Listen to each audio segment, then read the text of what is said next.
Okay, so let's look at these last few sections here: the Fugitive Slave Act and the fallout of the Compromise of 1850. And note that for some reason, maybe it's just from working all day, my brain is not fully functional today. So any of the videos where I'm wearing this, you may find are not as coherent or as easy to follow, or maybe none of them are, but especially today, I feel like they're kind of all over the place. So bear with me.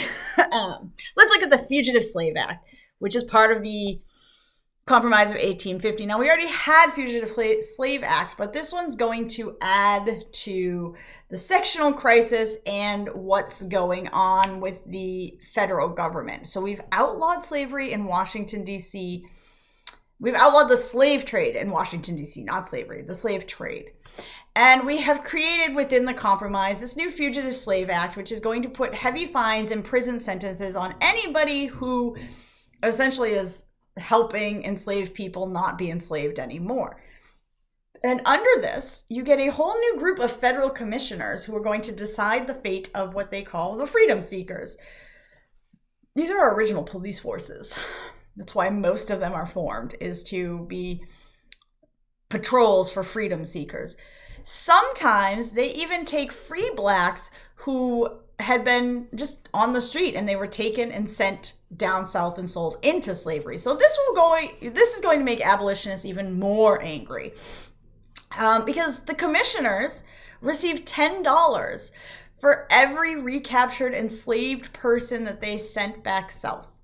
So if you just send back a black man, you can just claim he was enslaved and recaptured and you get $10. But if they decide that the person who was sent was actually free, you only get $5. So, I mean, you win some, you lose some. Unless you're the person who was captured, and then you're just losing because there are no juries. There is nobody to sit in trial. You're not allowed to testify before yourself that you're not enslaved. You're just taken and sent. And so again, the Northerners especially feel like this is the federal government using laws to protect institution of slavery without actually expanding it. And the Southerners, who are crying for states' rights, are happy to use the federal government to protect their institutions. So they want states' rights, but only when it comes down to what works to their benefit. When the federal government is working for them, suddenly their states' rights don't seem to matter as much anymore. So, as you probably are aware, a lot of freedom seekers use the Underground Railroad to leave the South and go north. This is a vast interconnected network of freedom seekers and abolitionists who work together across the country to get people out of the United States up into Canada. The end goal of the Underground Railroad is Canada, because slavery is completely illegal in Canada. And along the way, you have places that you can stop that will provide you food and shelter and help you on your way. It is estimated about 50,000 to 100,000 people use the network to gain their freedom.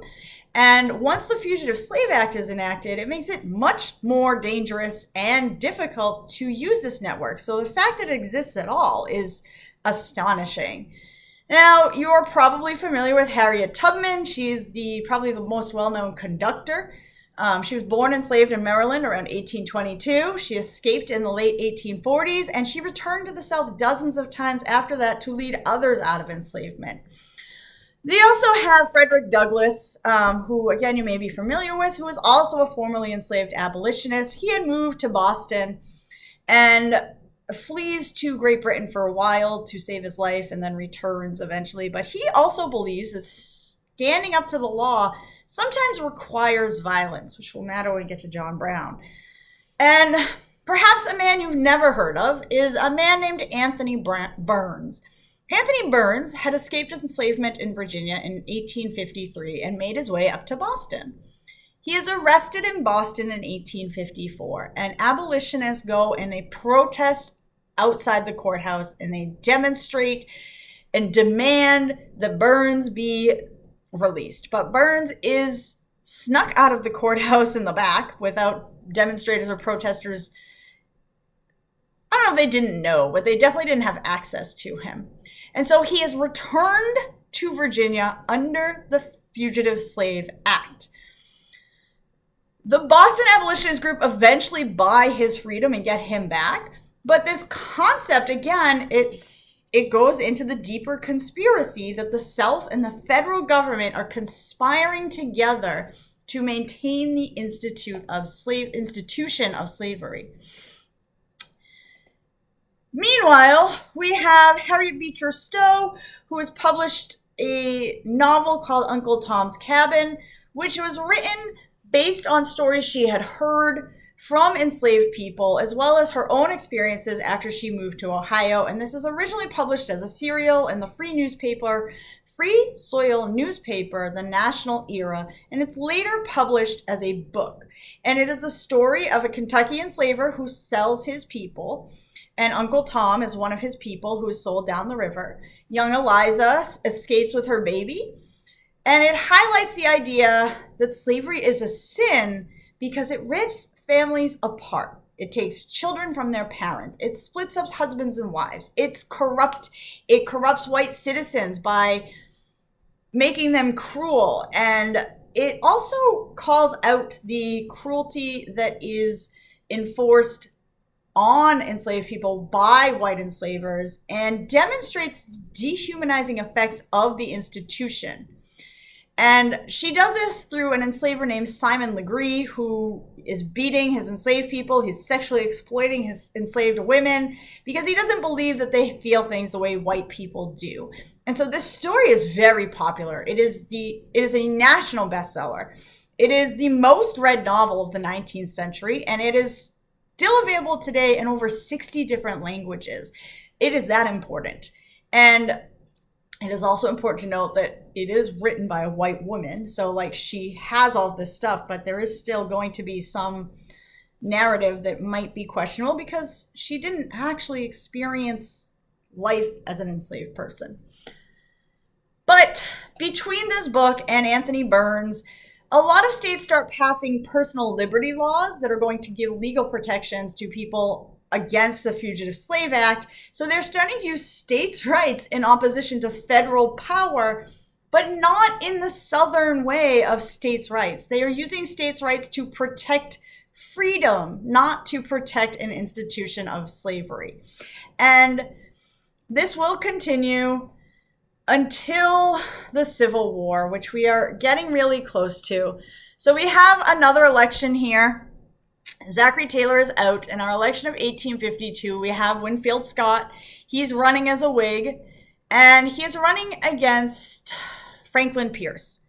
But Scott is on the campaign trail, and he's kind of all over the place when he's talking. Because he goes out and campaigns about battles from the War of 1812, which people are kind of confused. It's been 40 years ago. Why are you talking about that?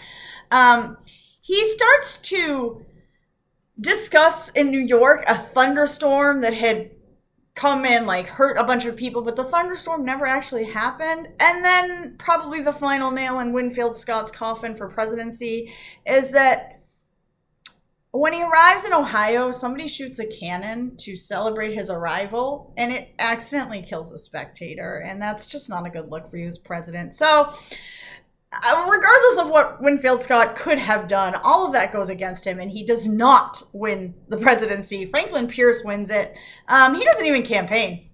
But both of these men endorse the Compromise of 1850, and Pierce does not take a stance on slavery issues, which I think a lot of people are happy with at the time because it's more calm.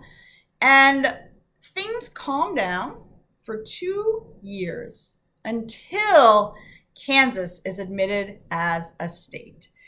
And once Kansas is admitted as a state, we can see some of the final thread pulls that are going to lead us to the end of our union. And we will look at that next time.